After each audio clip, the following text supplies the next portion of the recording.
नमस्कार, आप देख रहे हैं एनडीटीवी मध्य प्रदेश छत्तीसगढ़। मैं हूं आपके साथ अनंत भट्ट और बुलेटिन में सबसे पहले हम बात करने जा रहे हैं लाल आतंक पर प्रहार की, जो निरंतर जारी है। या तो नक्सली मारे जा रहे हैं या सरेंडर कर रहे हैं, दूसरा कोई विकल्प, तीसरा कोई विकल्प उनके पास है नहीं। या तो सरेंडर कर दो, मुख्यधारा में आ जाओ, वरना ऑपरेशन में मारे जाओगे। गरियाबंद में नक्सलियों के खिलाफ बड़ी कामयाबी मिली है।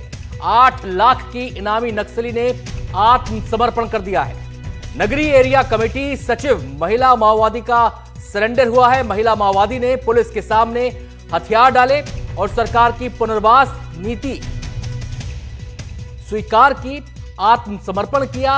एसपी ने कहा नक्सली संगठन की रीढ़ टूट चुकी है। लगातार नक्सलियों के खिलाफ आपको बता दें अभियान चल रहा है छत्तीसगढ़ में, और इस अभियान में एक के बाद एक बड़ी कामयाबी मिल रही है। कई इनामी नक्सली पिछले कुछ महीनों में मारे जा चुके हैं। दूसरी राहत की बात यह है कि कई नक्सली ऐसे हैं जो हिंसा का रास्ता छोड़कर मुख्य धारा में शामिल होना चाहते हैं।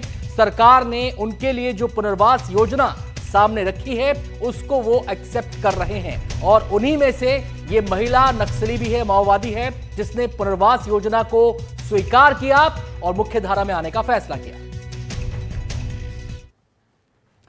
गरियाबंद पुलिस को नक्सल मोर्चे पर एक और बड़ी सफलता मिली है। नगरीय एरिया कमेटी की सचिव और 8 लाख की इनामी महिला नक्सली जानसी वचेला ने आत्मसमर्पण कर दिया है, जिसकी की तस्वीरें हमने भी आपको दिखाई। वहीं अगर हम बात करें तो ये 8 लाख की इनामी नक्सली जिसने आत्मसमर्पण किया है, एक बड़ी कामयाबी इसे माना जा रहा है। इससे पहले कई बड़े नक्सल मारे जा चुके हैं ऑपरेशन के दौरान, या फिर उन्होंने सरेंडर कर दिया। गरियाबंद में 11 सितंबर को हुई मुठभेड़ में जहां एक बड़ा सीसी कमांडर मारा गया और उसके साथ 10 नक्सली और मारे गए, उसके बाद आज फिर गरियाबंद पुलिस को एक बड़ी सफलता मिली है। इस समय हमारे साथ मौजूद है गरियाबंद एसपी निखिल राठौर। इनसे बात करेंगे किसने सरेंडर किया सर, और ये क्या है पूरा मामला, इनके बारे में। इसमें जानसी नाम की नक्सली है जिसके ऊपर 8 लाख का इनाम शासन की नक्सल पुनर्वास और आत्मसमर्पण नीति में घोषित है, तो उसके द्वारा आत्मसमर्पण किया गया। ये नगरीय एरिया कमेटी के सचिव के रूप में कार्यरत है। सर ये क्या मैसेज देना चाहिए? इसके थ्रू ये मैसेज देना चाहूंगा कि जितने बचे हुए नक्सली इस एरिया में सक्रिय है वो भी आत्मसमर्पण करें, आगे आए, शासन की आत्मसमर्पण नीति का लाभ उठाए और उनको सही सलामत अपने जो भी उनका घर है वहां तक पहुंचाने की भी जिम्मेदारी हमारी है। सर पिछले 8 महीने में 2 बड़ी मुठभेड़ और दोनों में 2-2 सीसी, कैसा मामला है, मतलब कितना बड़ा मामला? लगातार हम लोग की कोशिश है कि जितने भी सक्रिय माओवादी है उनके ऊपर नक्सल अभियान चलाया जाए, और अभी जैसे ही आत्मसमर्पण हुआ तो हम भी लगातार कोशिश करते हैं कि हथियार के साथ ही नक्सली आत्मसमर्पण करें और इस खोखली विचारधारा को छोड़कर मुख्य धारा में लौट कर आए। लगातार घटना होने का कारण में और नींद भी नहीं आती है और समय पर खाना नहीं मिलती है, तो इसके बाद डर तो भी रहता है। इस डर के कारण से कुछ लोग कमजोरी होकर अपन सोच के सरेंडर कर रहे हैं, और मैं भी ऐसी सोची कि सरेंडर करके मैं जीऊंगी, मरना क्यों, जंगल में भटकना क्यों। 20 साल से जिंदगी बर्बाद हुआ, इसलिए अभी भी अच्छी तरह से जिंदगी जीऊंगी करके मैं सोच के। और नक्सलवाद का जो आतंक था वो केवल छत्तीसगढ़ तक सीमित नहीं, हालांकि छत्तीसगढ़ सबसे ज्यादा प्रभावित राज्यों में से एक है, और ऐसा ही प्रभाव झारखंड में भी एक जमाने में नक्सलवाद का देखने को मिलता था। झारखंड के हजारीबाग में नक्सलियों से एनकाउंटर हुआ है। हजारीबाग में सुरक्षा बलों को बड़ी कामयाबी मिली है। एनकाउंटर में 3 बड़े नक्सली मारे गए हैं। 1 करोड़ का इनामी नक्सली सहदेव सोरेन ढेर कर दिया गया है। 25 लाख का इनामी रघुनाथ हेब्रम मारा गया है। 10 लाख का इनामी जोनल कमांडर मुठभेड़ में ढेर कर दिया गया है। जोनल कमांडर बीरसेन गंछू एनकाउंटर में मारा गया है। तो क्या छत्तीसगढ़ और क्या झारखंड, दोनों नक्सल प्रभावित राज्य, और दोनों राज्यों में बड़ी कामयाबी सुरक्षा बलों को मिली है नक्सलियों के खिलाफ।